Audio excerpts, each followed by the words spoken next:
hoje, que está ali no Evangelho de Marcos, do início do Evangelho de Marcos.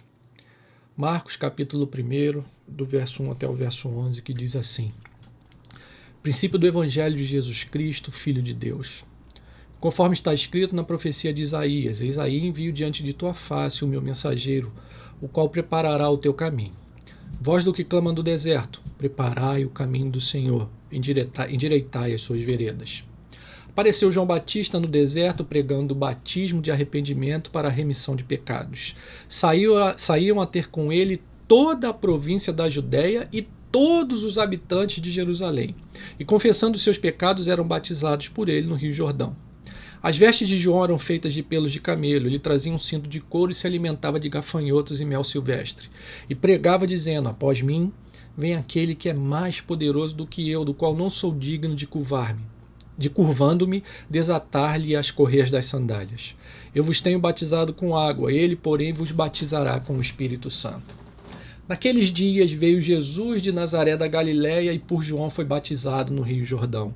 Logo ao sair da água, viu os céus rasgarem-se e o Espírito descendo como pomba sobre ele. Então foi ouvida uma voz dos céus: Tu és meu Filho amado, em ti me comprazo. Aleluia, aleluia. Essa semana num dos vídeos do YouTube, né, a gente ainda em pandemia, trabalhando, e do trabalho e para casa, está tudo junto, né? Eu de vez em quando vejo um ou outro vídeo na internet, e a semana eu vi um vídeo com a entrevista de um saxofonista chamado Milton Guedes. Para quem não conhece, ele além de saxofonista, toca gaita, compõe, foi saxofonista do Roupa Nova, nos shows do Roupa Nova que ficaram famosos aí um pouco antes, foi saxofonista do Oswaldo Montenegro, apareceu com Oswaldo Montenegro, depois com Lulu Santos. Ele não é um dos astros da MPB, mas é um músico requisitado, né? E nessa entrevista ele contava sobre um show que ele tocou com o Lulu Santos. Ele fez parte durante um tempo da banda do Lulu Santos, esse sim um pouco mais conhecido. E contava que no final desse show, o Léo Gandelman, que era um saxofonista mais antigo que ele e já um grande nome da música popular brasileira, estava naquele show, né? E o Léo Gandelman tinha sido o saxofonista, tinha gravado com o Lulu as canções que eles estavam tocando naquele show em que o Milton Guedes era o saxofonista. Então, Milton Guedes tocando saxofone, jovem, e na plateia o Léo Gandelman, o cara que tinha tocado saxofone nas músicas que o Lulu Santos tinha gravado e apresentava naquela noite, né? E o Milton Guedes conta que no final o Léo foi lá, eu chamo de Léo como se fosse íntimo, o Léo foi lá no camarim conversar com o Milton Guedes e começou a conversa dizendo assim: obrigado. E o Milton Guedes falou: obrigado? Como assim? Eu é que tenho que agradecer porque você veio falar aqui comigo, sendo você essa estrela, esse saxofonista que me inspirou, né? E aí então o Léo Gandelman falou: não, eu quero te agradecer porque você não mudou nenhum dos solos que eu tinha gravado, nenhum dos solos originais que eu tinha gravado. Então o Milton Guedes respondeu, ele conta isso na entrevista: como assim eu ia mudar? Aqueles solos que você fez, eles faziam parte da música, eles não eram só arranjo, eles se tornaram a canção, eles se tornaram também o sucesso. Mudar o solo não é só mudar o arranjo, é mudar a própria música, eu não mudaria nunca. Por que eu estou contando essa história? Porque nessa pequena narrativa nós vemos dois exemplos de humildade. O Léo Gandelman, o saxofonista mais experiente, mais requisitado, ex-integrante da banda do Lulu Santos, banda essa que estava se apresentando agora, da qual ele não fazia mais parte, mas que tinha gravado as músicas, foi lá agradecer ao jovem que o substituíra na banda. Por outro lado, o jovem que tinha sido chamado para participar da banda poderia ter mudado, colocado a sua impressão digital ali, a sua característica nos solos, não mudou um dos solos que aquele outro saxofonista mais experiente tinha colocado. E você veja que eu estou falando de algo que aconteceu num dos meios que mais orgulho humano tem, que é um meio artístico, meio de músico. Gente com talento e que com isso tende a achar que porque tem talento e porque faz sucesso, é o exemplo dessa conversa, poderia ser mais do que os outros, né? Semana passada nós meditamos sobre Jesus ser a explicação para tudo. Jesus ser a explicação de todas as coisas. E eu quero relembrar com vocês o texto que nós usamos, que é o texto de Paulo na carta aos Colossenses, capítulo 2, que diz assim, a partir do verso 1: Gostaria, pois, que soubesseis quão grande luta venho mantendo por vós, pelos laodicenses, e por quantos não me viram face a face, para que o coração deles seja confortado, que é consolado, encorajado, e vinculado juntamente em amor, que é unidos por forte laço de amor, e eles tenham toda a riqueza da forte convicção do entendimento, ou plena certeza que entendem, para compreenderem plenamente o mistério de Deus, que quem é Cristo, em quem todos os tesouros da sabedoria e do conhecimento estão ocultos. Eu quero mais uma vez frisar: Cristo, em quem todos os tesouros da sabedoria e do conhecimento estão ocultos. E a partir dessa leitura e do texto que nós meditamos na semana passada, eu passei os meus dias essa semana aí meditando sobre isso. Quem é Jesus? Voltei aos evangelhos para ler sobre a vida de Jesus, para tentar encontrar aquilo que Paulo disse que era o maior tesouro e riqueza. Compreender a Jesus, conhecer ainda mais um pouco quem era Jesus. Com isso, então, meu irmão, minha irmã, a partir de hoje eu quero meditar com vocês numa série de mensagens sobre quem é Jesus. E não vou fazer isso com um viés hiperteológico, não que isso não seja importante, não que a teologia não seja importante, mas meu objetivo é muito mais devocional. É trazer para as mensagens de domingo aquilo que medito no coração, no meu coração, enquanto leio durante a semana nos evangelhos sobre a vida de Jesus. Eu quero pensar em Jesus como era, como exemplo de ser humano, e o que o exemplo de Jesus tem a me ensinar para que eu possa viver melhor, para que nós possamos viver melhor os nossos dias. Porque, como Paulo falou, nele, em Jesus, estão ocultos todos os tesouros da sabedoria e do conhecimento.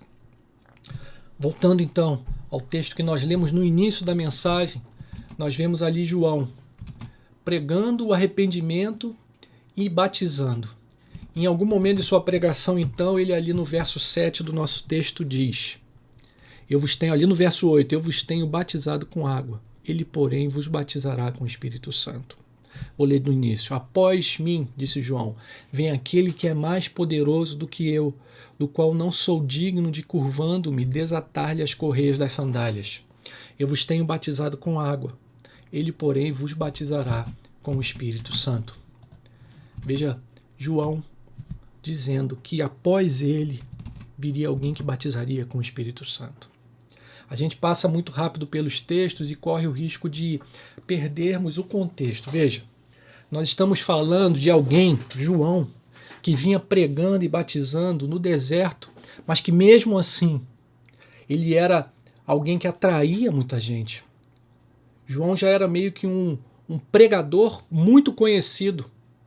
Em outro texto, Mateus vai dizer que João atraía grande multidão ali no verso 5, olha, então, Mateus 3,5, então saíam a ter com ele Jerusalém, toda a Judéia e toda a circunvizinhança do Jordão. Saíam a ter com ele Jerusalém, toda a Judéia e toda a circunvizinhança do Jordão. Jesus mais à frente vai dizer também no Evangelho, Mateus registra no seu Evangelho no capítulo 11, Jesus diz sobre João: em verdade vos digo, entre os nascidos de mulher, ninguém apareceu maior do que João Batista, mas o menor no reino dos céus é maior do que ele. Então, eu e você estamos diante de um homem que era um pregador reconhecido, que atraía grande multidão, Jerusalém, Judéia e gente de toda a circunvizinhança, mas que mesmo assim dizes que alguém viria depois do que ele, que era maior do que ele. Alguém viria depois do que ele, do que ele, e que batizaria com o Espírito Santo, enquanto ele batizava com água. Preste atenção nisso. João está falando que posteriormente virá aquele que vai batizar com o Espírito Santo. Então, voltando ao nosso texto, o que o nosso texto está registrando é aquele momento em que João falava. O grande pregador do deserto, que atraía grande multidão, dizia que aconteceria o que o nosso texto descreve: Jesus vindo para ser batizado. Aquele que batizaria com o Espírito Santo vinha para ser batizado com água. E o relato de Mateus dá uma dimensão ainda mais especial sobre aquilo que estava acontecendo. O relato de Mateus sobre o batismo de Jesus. Ali no capítulo 3, verso 13, Mateus, com a sua ótica, falando aquilo que Marcos resumiu num pequeno momento ali. Mateus 3,13. Por esse tempo dirigiu-se Jesus da Galiléia para o Jordão a fim de que João o batizasse. Aqui já Mateus vai dizer que João, porém, o dissuadia dizendo: eu é que preciso ser batizado por ti e tu vens a mim? Eu, pequenino, ainda que as multidões me reconheçam como um grande pregador, e ainda que o próprio Jesus depois vai dizer que dentre os nascidos de mulher ninguém era maior do que ele, esse homem dizia: eu é que preciso ser batizado por ti e tu vens a mim? Mas Jesus lhes respondeu: deixa por enquanto, porque assim nos convém cumprir toda a justiça. Então ele o admitiu. Batizado Jesus, saiu logo da água, e eis que se lhe abriram os céus, e viu o Espírito de Deus descendo como pomba vindo sobre ele. E eis uma voz dos céus que dizia: esse é o meu Filho amado, em quem me comprazo. Aleluia, aleluia. João deixa claro: eu é que preciso do teu batismo e você vem a mim? Jesus então, humildemente, responde: deixa por enquanto, porque assim nos convém cumprir toda a justiça.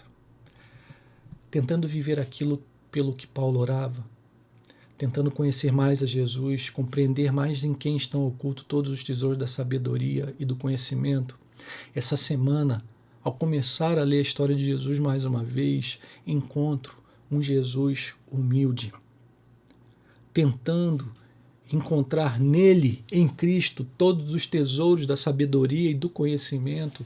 Eu aprendo que Jesus era alguém humilde. Aquele que batizaria com o Espírito Santo se coloca como mais um no meio da multidão para ser batizado com água. Era como, na verdade era como não, Deus se curva para ser batizado por um homem, dando o maior exemplo de humildade. Preste atenção nisso. Deus, Jesus, o Filho de Deus, um com o Pai, como ele mesmo dizia, como ele mesmo se identificava, se curva para ser batizado por um homem, dando o maior exemplo de humildade, revelando a nós o tesouro da humildade. Paulo, em outro lugar, vai dizer que nós devemos seguir o exemplo de Jesus. Vai dizer que nós devemos fazer como Jesus. Ali no capítulo 2 de Filipenses, a partir do verso 5, ensina o apóstolo: tende em vós o mesmo sentimento que houve também em Cristo Jesus. Pois ele, subsistindo em forma de Deus, não julgou como usurpação o ser igual a Deus. Antes, a si mesmo se esvaziou, assumindo a forma de servo, tornando-se em semelhança de homens e reconhecido em figura humana, a si mesmo se humilhou, tornando-se obediente até a morte e morte de cruz. Pelo que também Deus o exaltou sobremaneira e lhe deu um nome que está acima de todo nome, para que ao nome de Jesus se dobre todo o joelho nos céus, na terra e debaixo da terra, e toda a língua confesse que Jesus Cristo é o Senhor, para a glória de Deus Pai. Aleluia! Mas o verso 8, Paulo então diz que Jesus a si mesmo se humilhou, tornando-se obediente até a morte e morte de cruz. O apóstolo Mateus vai registrar que Jesus era um rei diferente. Jesus era um rei humilde. Jesus cumpria aquilo que o profeta tinha dito antes. Enquanto os judeus daquela época esperavam um rei que viesse livrar o povo do domínio romano, um rei nos moldes de Davi, um rei militar, um rei que voltaria a tornar a nação de Israel uma grande nação, Jesus entra cumprindo aquilo que o profeta disse na cidade, montado num jumentinho, cria de carga, como Mateus descreve aqui no capítulo 21. A gente aprende então o tesouro da humildade, o tesouro da humildade que está em Cristo Jesus. O que isso nos ensina? O que a humildade de Jesus tem a ver com a minha vida, com a sua vida, com a nossa vida hoje, em pleno século XXI, no meio de uma pandemia? Muitas coisas. Por exemplo, a gente pode ver que mesmo Jesus sendo Deus, ele não destratou pecadores. Isso é algo que nos deveria impressionar. Mais uma vez, a gente passa pelos textos, se acostuma com os textos, mas a gente não vê a dimensão daquilo que o texto relata. Ali estava aquele que era Deus com Deus, completamente santo, e mesmo assim comeu com pecadores. Por exemplo, perdoou uma mulher adúltera que estava em vias de ser apedrejada. E aqui eu falo humanamente, mas quero tentar detalhar isso, humanamente falando. Na escala de valores do mundo, aquelas pessoas seriam as piores pessoas de todas. Para aquela escala de valores, escala essa que muitas vezes nós ainda mantemos, infelizmente, prostitutas, adúlteras, cobradores de impostos, que eram aqueles judeus que se aliavam ao Império Romano para extorquir o dinheiro do seu próprio povo. Aquele era o tipo de gente, na escala de valores, da pior possível. Gente que as pessoas de bem não queriam nem chegar perto. Mas lá estava o santo do universo. A gente precisa entender essa dimensão um pouquinho mais. O santo do universo, aquele que não podia conviver com o pecado ainda assim, perdoando, comendo e andando com aqueles e aquelas que para a escala de valores humanos seriam as piores pessoas. Eu me pergunto então, como eu tenho sido com os outros? Como eu tenho sido com as pessoas que estão ao meu redor? Eu tenho me sentido mais importante, melhor do que eles e me colocado em uma posição acima? Não passe muito rápido por essa questão. Como temos sido em nossa relação com as pessoas? Será que muitas vezes não estamos julgando que alguém é pior do que nós e com isso nos colocando numa posição acima, quando o exemplo do santo Criador do universo é se colocar ao lado, comer e andar junto? Eu também aprendo do exemplo de humildade de Jesus a não reagir mesmo quando sou atacado. Jesus também deu esse exemplo de humildade, mesmo quando estava para ser morto. Jesus não reagiu. Jesus não chamou legiões de anjos que ele poderia chamar, que ele tinha à sua disposição. Jesus não chamou exércitos para libertá-lo da cruz e para vingar-se daqueles que tinham o colocado ali. Pelo contrário, como ele relata em Lucas capítulo 20, como o evangelista relata ali em Lucas, Jesus na cruz dizendo: Pai, perdoa-lhes porque não sabem o que fazem. Pai, perdoa-lhes, enquanto na cruz, injustamente condenado, o Rei dos Reis, Deus do universo, não reage, não traz aquilo que tinha direito, mas diz: Pai, perdoa-lhes, eles não sabem o que fazem. Preste atenção nisso. Jesus poderia ter reagido, sua condenação era injusta. Foi uma armação dos líderes religiosos da época. Você vai se lembrar da história. Pilatos, querendo livrar Jesus, diz: olha, é comum na Páscoa libertar alguém. Tem aqui Barrabás, assassino, que foi pego fazendo coisas erradas, e Jesus de Nazaré. Quem vocês querem que eu solte? E os judeus, os líderes religiosos, insuflam a multidão para que pedissem não a vida do santo, mas a vida do assassino. Barrabás é solto e Jesus é condenado. Jesus, então, ele tinha todo o direito de reagir, mas humildemente não reagiu. Então eu me pergunto, como eu tenho reagido quando eu sinto que um direito meu foi violado? Como eu tenho reagido quando algo não acontece da maneira como que eu acho que deveria acontecer? Também não passe rápido por essa pergunta. Como nós temos reagido quando aquilo que a gente acha que é certo não acontece? Como nós temos reagido quando aquilo que a gente acha que é o certo para o país não é aquilo que o meu irmão, minha irmã defende como certo para o país?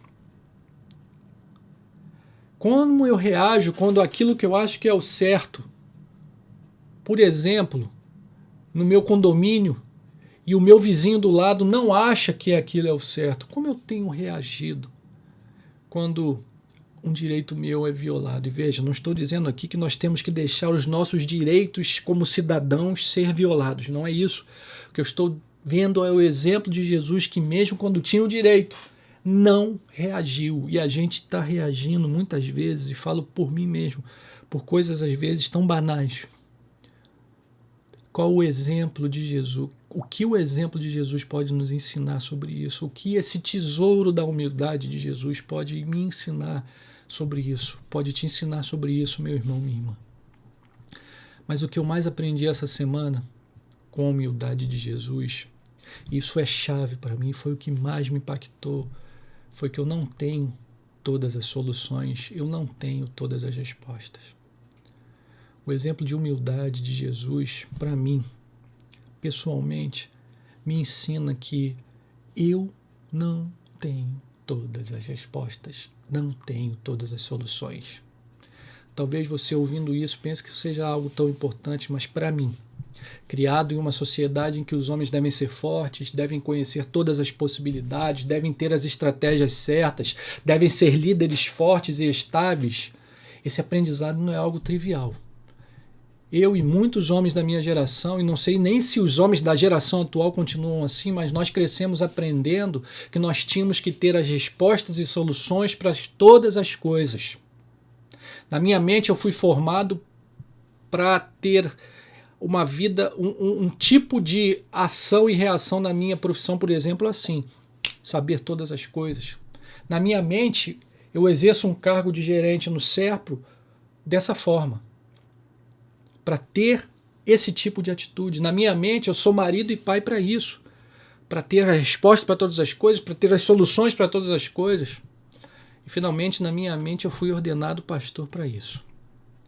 Veja, eu sei que eu preciso ser um bom profissional, eu sei que eu preciso ser um bom pai, um bom marido, eu sei que eu preciso ser um bom pastor, eu sei que eu preciso ser fiel às vocações de Deus para mim. Mas o que eu aprendo com o exemplo de humildade de Jesus é que Deus é Deus. E eu sou apenas um homem. Sou apenas um ser humano. Esse é o maior aprendizado que a humildade de Jesus me traz. Eu sou apenas um ser humano falho. Por mais que o mundo moderno queira me dizer outra coisa, para mim, o que fica é esse aprendizado. Por mais que tudo ao meu redor queira ensinar algo diferente, eu sou homem e eu não sou Deus. Eu sou semelhante a Ele. Eu fui dotado de dons maravilhosos por Ele mesmo, mas continuo sendo homem. As mulheres continuam sendo mulheres.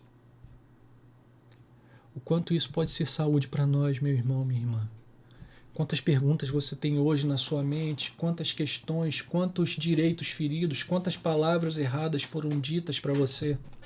Quantas vezes você se perguntou se a vida deveria ser assim, ou por que a vida está assim, por que alguém querido morreu, por que alguém querido adoeceu, por que uma pandemia, por que, tantas questões, como se nós tivéssemos a capacidade de responder todas essas perguntas, como se eu e você fôssemos os responsáveis por termos todas essas respostas. Pois veja, o exemplo de Jesus, e humildemente, como Jesus diga, não sou Deus. Não tenho todas as respostas. Pare de se questionar, pare de se culpar, pare de se estressar com isso. Seja humilde e se coloque no seu lugar humano. Você é apenas ser humano.